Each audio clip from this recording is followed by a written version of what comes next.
The dining room smelled like rosemary and roasted garlic. Daniel Whitaker paused at the doorway for a moment, watching the scene unfold as if he were observing strangers instead of his own family. The table was set perfectly, crystal glasses, linen napkins, candles flickering softly in the evening light. Everything looked warm and inviting. It had taken him years to build this house, years to build the life that filled it. Now it felt like he was visiting someone else's world. His daughter Allison moved between the kitchen and the table, nervous energy in every step. She had always been like that, caring too much, trying too hard to keep everyone happy. Across the table, her husband Trevor leaned back in his chair, scrolling through his phone as if nothing around him mattered. Trevor had never liked Daniel. From the beginning, Daniel had sensed it. The subtle impatience, the quiet disrespect, the assumption that wealth only counted if it was loud and visible. Daniel's wealth had never been that. Before I tell you what happened next, subscribe the channel and let me know in the comments where are you watching from. It helps more than you know. Allison laughed softly. Dad, you and those podcasts. Daniel smiled. I listen more than I talk. Trevor looked up briefly. That's obvious. The comment was light, but the tone wasn't. They sat down to eat. For a while, everything seemed normal. Conversations about work, travel, weather, small talk that filled the air without meaning anything. Daniel observed quietly. Patterns. Trevor spoke loudly about his job in private equity, his promotion, his deals, his future. He never asked about Daniel's. He never had. Halfway through the meal, Trevor poured more wine into his glass. So, he said casually, we should probably discuss the living situation. Allison stiffened. Trevor. What? He said. It's practical. Daniel waited. Trevor leaned forward. This arrangement isn't permanent. We need privacy, independence. Daniel nodded slowly. I understand. Allison looked relieved, but Trevor continued. And honestly, it's time. You've been here long enough. The room grew quiet. Daniel folded his hands. This is my house. Trevor smiled. It's in our name. Allison whispered, please stop. Trevor ignored her. You helped with the down payment. That was generous. But that doesn't mean you live here forever. Daniel studied him. I see. Trevor's voice grew sharper. You're retired. You don't need much. A small apartment. A quiet place. Allison's eyes filled with tears. Trevor, please. But Trevor wasn't finished. Let's be honest. You're not contributing. You're just here. The word hung in the air. Daniel felt something settle inside him. Not anger, clarity.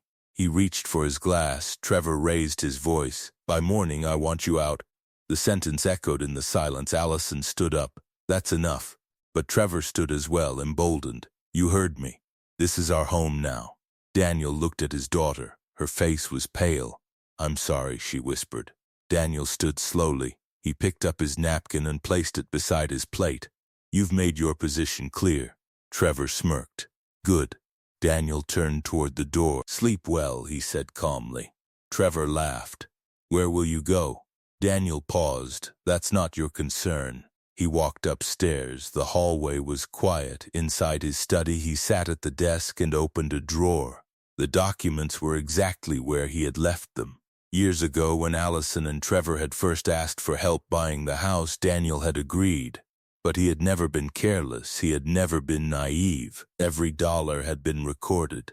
Every agreement documented. He picked up the folder. Loan agreement. Security interest. Collateral. Control. He smiled slightly. The next morning would be interesting. Downstairs, voices rose. Trevor was still talking loudly, celebrating what he believed was victory. Daniel closed the folder. For the first time in years, he felt something unexpected. Excitement. Because Trevor had just made the one mistake Daniel had been waiting for. And some mistakes once made could never be undone. Daniel woke before sunrise. He had always done that, even after retiring. Habits built over decades did not disappear easily. The house was quiet. The same calm that once comforted him now felt sharp and purposeful. He dressed slowly. Simple navy sweater, dark trousers, polished shoes, nothing dramatic, nothing that suggested the shift already taking place. When he walked downstairs, Trevor was already awake, sitting at the kitchen island with coffee and his phone. Trevor didn't look up. "Good. You're up," he said. "I was worried you'd make this difficult." Daniel poured himself coffee. "I rarely make things difficult." Trevor smirked. "That's good. Saves everyone time." Daniel sat across from him. "I have something for you." Trevor finally looked up. Daniel placed the folder on the counter. "What's this?" "Documentation." Trevor opened it casually. At first his expression remained relaxed. Then his eyebrows pulled together. Then his posture stiffened. "What is this?" "A loan agreement." Trevor laughed. "This is a joke." Daniel said nothing. Trevor flipped through the pages. Signatures, dates, witnesses, legal clauses, collateral. His laughter faded. "This isn't valid." "It is." Trevor's voice sharpened. "The house is in our name." Daniel nodded. "Yes." Trevor slammed the folder closed. So the down payment was not a gift." Silence. Trevor stared at him. "It was a secured loan." Allison entered the kitchen. "What's going on?" Trevor turned to her. "Did you know about this?" She looked confused. "About what?" Daniel spoke calmly. "Your husband is reviewing the terms." Trevor's voice rose. "This is manipulation." Daniel sipped his coffee. "It is business." Trevor stood. "You can't do this." "I already have." Allison looked between them. "Dad, what is he talking about?" Daniel met her eyes. "When you asked for help buying this house, I agreed, but I insisted on proper documentation." She shook her head. "I thought it was a formality. It was protection. For who?" "For all of us." Trevor laughed again, but there was tension in it now. "This changes nothing." Daniel leaned back. "It changes everything." Trevor's jaw tightened. "What do you want?" "Repayment." Allison whispered Trevor. "How much?" Daniel named the number. Trevor's face went pale. "That's impossible." "Then we proceed legally." Trevor slammed his hand on the counter. "You're threatening us?" "No." Daniel's voice remained calm. "I'm enforcing an agreement." Allison began to cry. "This is insane. We're family." Daniel looked at her gently. "Family does not humiliate each other at dinner." Trevor pointed. "You're doing this because I told you to leave." Daniel nodded. "Yes." Trevor laughed bitterly. "So this is revenge?" "No." Daniel stood. "This is accountability." He gathered his coat. "I will give you time to consider your options." Trevor's voice followed him. "You won't win." Daniel paused at the door. "I already have." Outside, the morning air was cold. He walked to his car and made a call. "Begin the process." His attorney's voice was calm. "Already prepared." Within hours, legal notices were filed. Lien enforcement, asset review, financial investigation. Trevor's accounts were monitored. His firm received formal inquiries, all perfectly legal, all completely strategic. That afternoon, Daniel received a message from Allison. "Please stop. We can work this out." Daniel typed slowly. "We are." He placed the phone down. For years he had watched Trevor build confidence on borrowed strength. Now that strength was gone. That evening, Trevor returned home early. He found Daniel in the living room. "You went to my firm," Trevor said. "Yes." "They're asking questions." "Yes." Trevor's voice trembled. "You're destroying my career." Daniel looked at him. "You began this." Trevor's anger cracked. "What do you want from me?" Daniel's expression softened slightly. "Respect, responsibility, and honesty." Trevor sat down heavily. "This isn't over." Daniel nodded. "I know."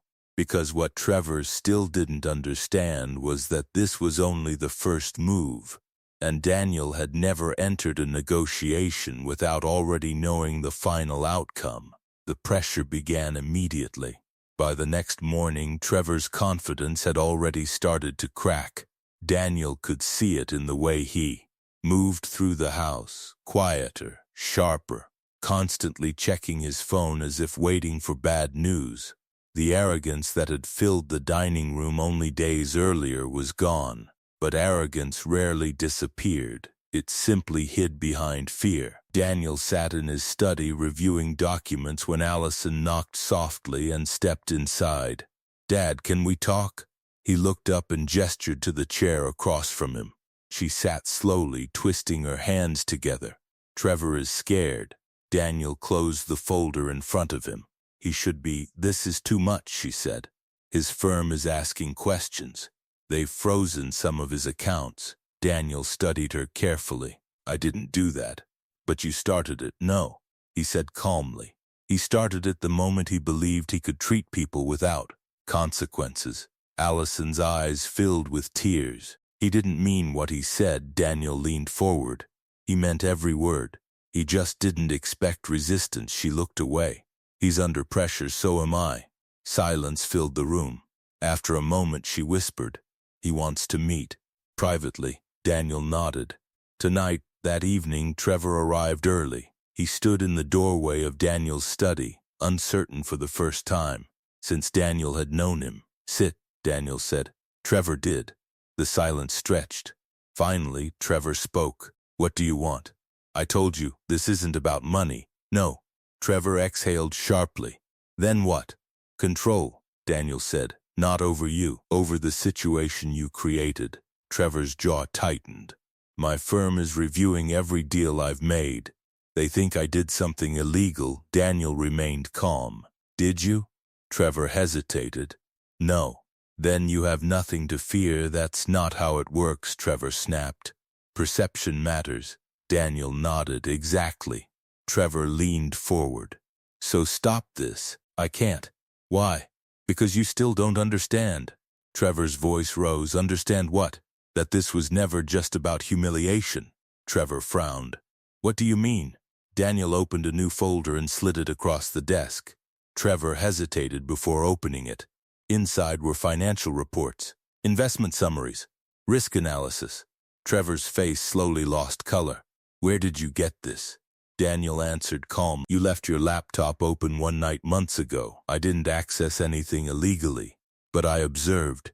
Trevor flipped through the pages. "These are my personal deals." "Yes, this is confidential." "You brought those risks into my house." Trevor swallowed. "You don't understand the structure." Daniel smiled faintly. "I understand it better than you think." The numbers told a clear story. Aggressive leverage, unstable assets, hidden losses. Trevor had been gambling and losing. "That's why you needed control," Daniel said quietly. "My capital, my credibility." Trevor stared at him. "This isn't what you think." Daniel said nothing. Trevor's shoulders slumped. "I thought I could fix it, and when that failed?" Trevor looked away. "I needed time, and I was the solution." Trevor nodded slowly. The silence returned. Finally, Trevor spoke again. "What do you want me to do?" Daniel's voice remained steady. "Take responsibility. Fully. For what?" "For everything. The debt, the disrespect, the deception." Trevor clenched his hands. "And if I refuse?" Daniel met his eyes. "Then the investigation continues." Trevor's face hardened. "You're threatening me. I'm offering clarity." Trevor stood abruptly. "This isn't over." Daniel remained seated. "No, it isn't." Trevor walked to the door, then stopped. "Why are you doing this?" Daniel answered without hesitation. "Because you tried to take security from the one person I love most." Trevor frowned. "Allison?" Daniel shook his head. "No." "Yourself?" Trevor stared at him, confused. But Daniel did not explain, because the truth was deeper than Trevor understood. This was not just about protecting his daughter. It was about forcing Trevor to become someone worthy of her. And Daniel was prepared to dismantle everything Trevor had built to make that happen.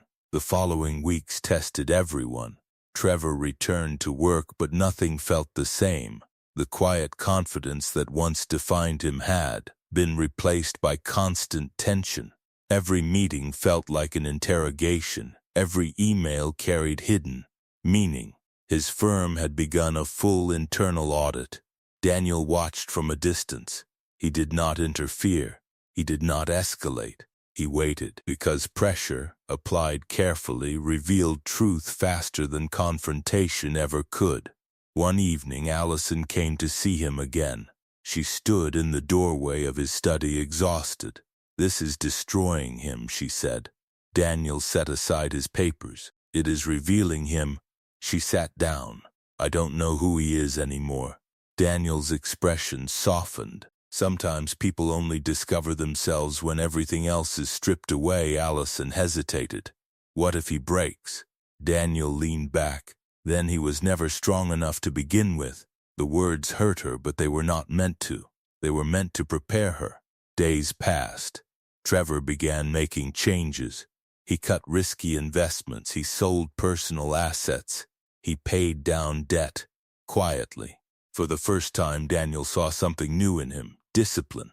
But one problem remained: the firm. One morning, Trevor arrived at Daniel's office unannounced. "I need your help," he said. Daniel studied him. "This is new." Trevor ignored the comment. "They're going to remove me. Because of the audit?" "Yes. Are they wrong?" Trevor shook his head. "I made mistakes. But I can fix them." Daniel was silent. Trevor continued.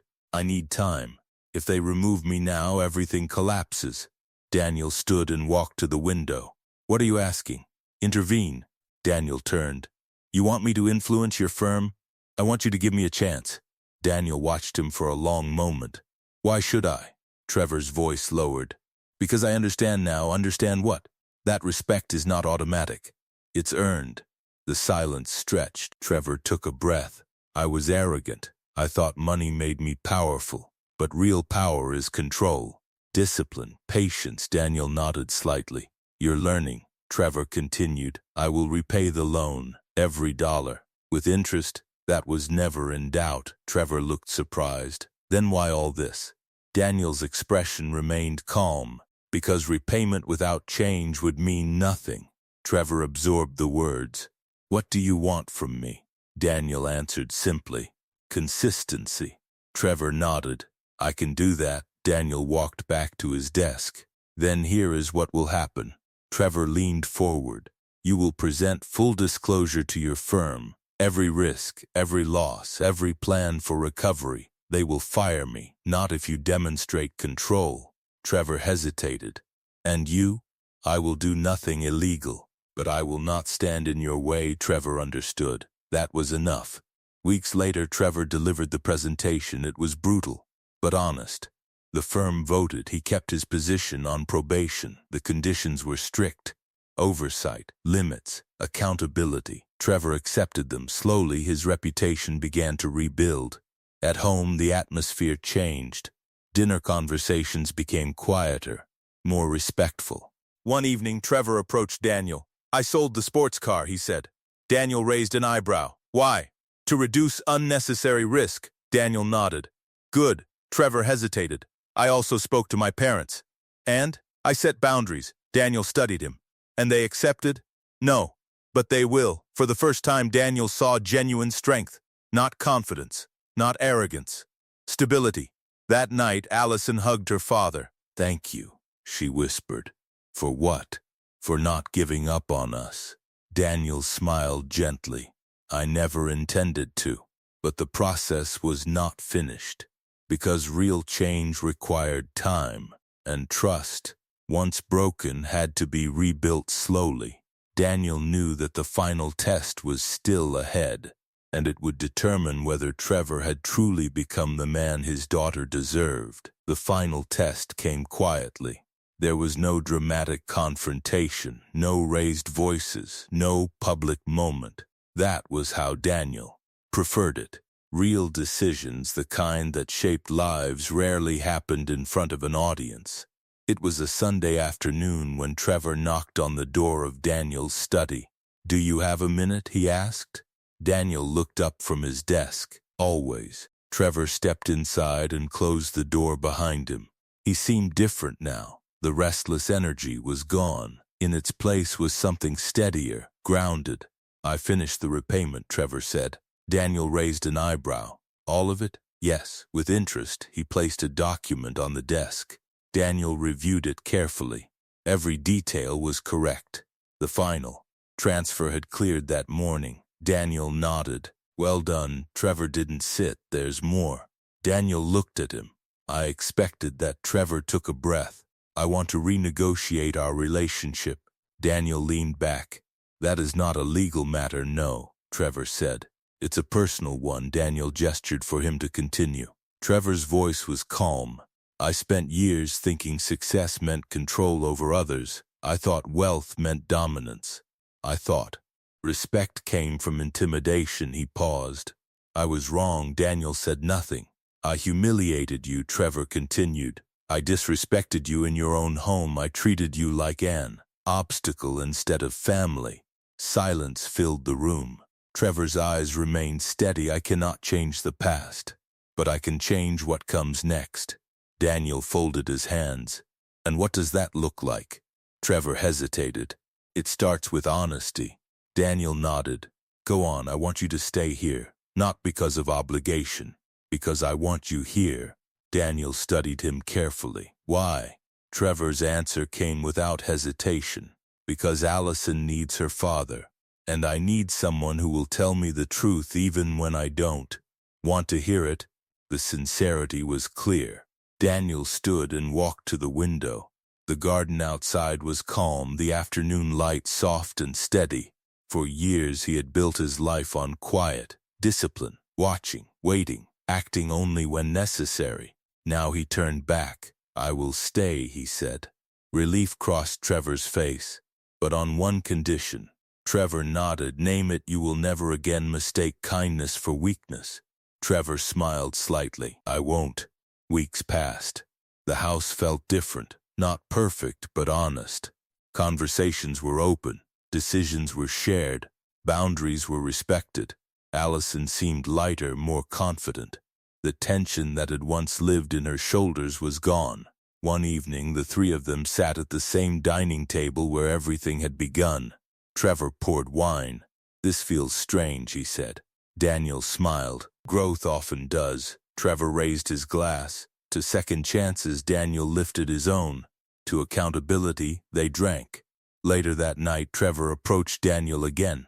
I've been thinking, he said. That's always dangerous. Trevor laughed. I want to invest differently. Long-term. Sustainable. I'd like your advice. Daniel nodded. That can be arranged. Months turned into years. Trevor's career stabilized. His reputation strengthened. His decisions became more thoughtful, less aggressive. He earned trust slowly. One afternoon he said something Daniel had never expected. You saved me, Trevor admitted. Daniel shook his head. No, you saved yourself. I simply forced you to see the truth. As time passed, the story of that dinner faded into memory, but its lessons remained. Respect, discipline, responsibility, the foundation of real power.